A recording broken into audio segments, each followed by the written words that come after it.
Welcome to Dr. Kanta Butra's Public Awareness Series. Hello friends, मैंने जैसे आपको promise किया है, आज मैं जैन उपवास के बारे में बात करूंगी। जैन लोगों का एक प्रिंसिपल मुझे बहुत पसंद है, नीचे पहले शासन फिर अनुशासन। वैसे तो ये प्रिंसिपल सभी धर्मों में है और जैन धर्मों लोग के फास्ट में भी ये दिखता है। उन लोगों का फास्ट जो होता है वाटर ओनली फास्ट, यानी सिर्फ पानी ही पीना है, वो भी सूर्योदय से सूर्यास्त तक। काफी लोग चातुर्मास में सिर्फ एक समय ही खाते हैं, पर उसके सिवा पानी के सिवा कुछ भी नहीं, पूरा फुल कंट्रोल। उनकी 3 दिन के उपवास तो मेरे अंदाज से 8-10 साल के बच्चे भी करते हैं। 3 दिन सिर्फ पानी के साथ उपवास। कोई फिर बड़े होते हैं 8 दिन का करते हैं, कोई लोग बाद में और बड़े होते हैं महीना भर सिर्फ पानी ले पी के उपवास करते हैं। और कोई तो मैंने देखे हैं 50 दिन 55 दिन भी उपवास किए हुए पेशेंट रहते हैं। पर कभी कभी बहुत लंबे टाइम उपवास करते हैं, उन लोगों का एक ध्येय रहता है कि भाई हाँ, मेरा 30 दिन पूरे हो ही जाना चाहिए, 50 दिन पूरे हो ही जाना चाहिए। तो अभी समझो उपवास खत्म होने के दिन पूरे हो रहे हैं, उनको कमजोरी लग रही है या उनको चलो डॉक्टर को चेक कराया, डॉक्टर ने देखा आके ब्लड प्रेशर कम है, तो कभी कभी वो भूल से बॉटल चढ़ा देते हैं। बॉटल चढ़ाने में कभी बड़ी प्रॉब्लम आ सकती है। अगर आपने लंबा उपवास किया हुआ है तो आपकी शरीर की सभी सिस्टम्स बहुत कम काम कर रही है, किडनी क्या, हार्ट क्या, इवन थायराइड क्या, इवन पेनक्रियाज, इंसुलिन भी कम हो जाता है, हर चीज़ कम हो जाती है। इसके टाइम पे समझो भूल से ग्लूकोज का बॉटल चढ़ गया, इंसुलिन भी नहीं है, तो काफ़ी बार एकदम शुगर भी शूट हो जाती है, जिसको डायबिटीज़ नहीं है उसको भी। इसलिए जब आप इतने लंबे उपवास कर रहे हो तो घर पे बॉटल ऐसे चढ़ाने की गलती मत करना। उसमें कभी मैंने किसी को बहुत बड़े प्रॉब्लम आते हुए देखा हुआ है। फिर अब मेडिकल प्रॉब्लम, एक तो मैंने जो पहले की बात की थी, बिना मेडिकल प्रॉब्लम के पेशेंट को भी लंबे टाइम अगर उपवास किया है ना, अचानक बॉटल बिटल चढ़ाए तो कभी प्रॉब्लम हो सकता है, क्योंकि रीफीडिंग यानी वापस खाना शुरू करना ज़्यादा डिफिकल्ट होता है उपवास करने से ही। अब अगर पेशेंट को बीमारियाँ हों, डायबिटीज़ है, प्रेशर है, एकदम थोड़ा सा ही होगा, ठीक है, उपवास में ज़्यादा प्रॉब्लम नहीं होगा, क्योंकि वो दवाइयाँ बंद भी की तो भी उनका वजन कम हो रहा है, सब कुछ मेटाबॉलिज्म कम हो रहा है, और उसके कारण ये सब बीमारियाँ भी शायद बहुत ज़्यादा प्रॉब्लम नहीं करेगी। फिर भी मेरे को लगता है डॉक्टर को बता के करो। थायराइड का बीमारी एकदम बॉर्डर पे, ऐसे तो आप महीना भर उपवास करोगे तो आपकी थायराइड खुद की भी काम करते कम हो जाती है, तो इसलिए इस सब में तो थोड़े बहुत प्रॉब्लम होने वाले हैं, पर ज़्यादा प्रॉब्लम नहीं भी हो। पर बहुत ज़्यादा अनकंट्रोल बीमारी वाले को मैं यही कहती हूँ कि आप मत कीजिए महीने के उपवास, 15 दिन के उपवास, लंबे उपवास, उसमें कभी आप प्रॉब्लम में आ सकते हो।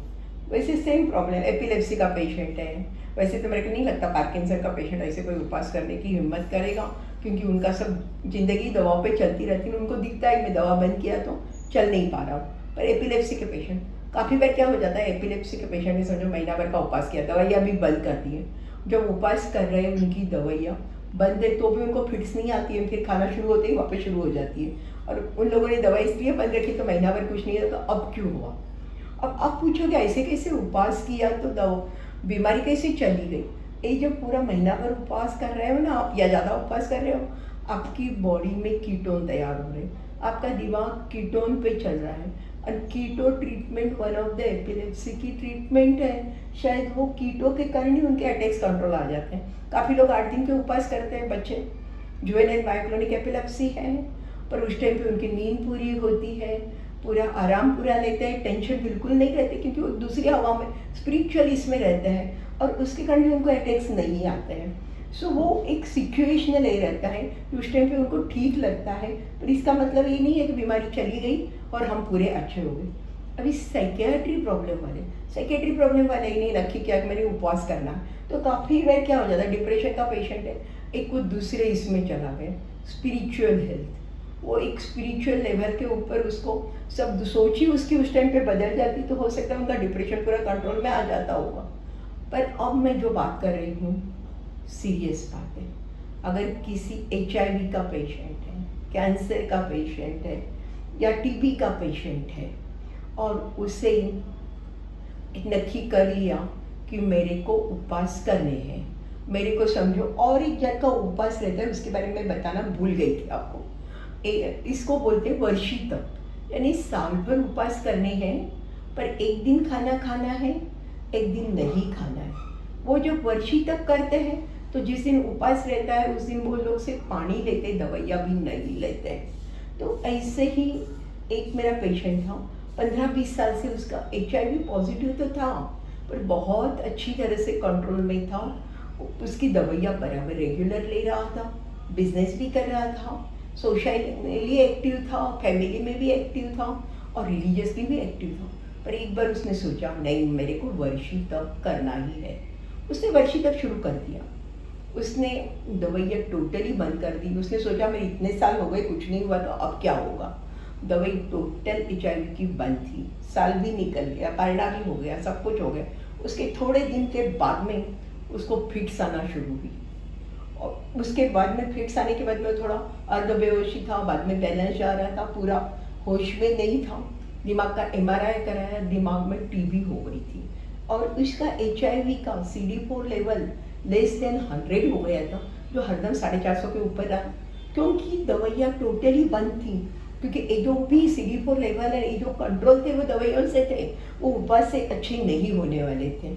और जब इसका CD4 लेवल इतना कम हो गया है, तो उसको दूसरे इन्फेक्शन बहुत जल्दी लग जाते हैं। और ये जो TB होती है वो फेफड़े की जगह दूसरी कोई जगह पे हो जाती है, मोस्टली दिमाग में होती है, स्पाइनल कॉर्ड में होती है, वही उसका हो गया था। बाद में उसकी HIV के साथ में ट्रीटमेंट TB की करना, जब CD4 काउंट बहुत कम रहते, बहुत मुश्किल का काम है।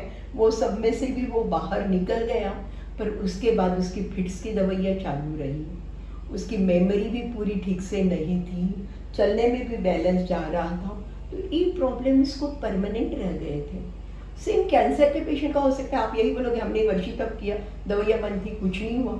ठीक है, पर आपकी दवाई बंद थी उस टाइम पे, शायद आपकी बीमारी अंदर बढ़ गई है, और उसके कारण आपके प्रॉब्लम कब हुई है मालूम नहीं, क्योंकि साइलेंटली प्रॉब्लम बढ़ते हैं एंड आपको मालूम नहीं है। भाई सेम थिंग मैं TB के पेशेंट के लिए बोलूँगी, भाई TB है, मैं दवा बंद कर दी, मेरे उपवास चालू है।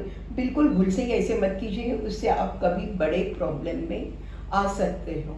इसलिए जैन फास्ट में रिस्पेक्ट करती हूँ, बहुत ही सेल्फ डिसिप्लिन, खुद के ऊपर माइंड का उनका बहुत अच्छा कंट्रोल है।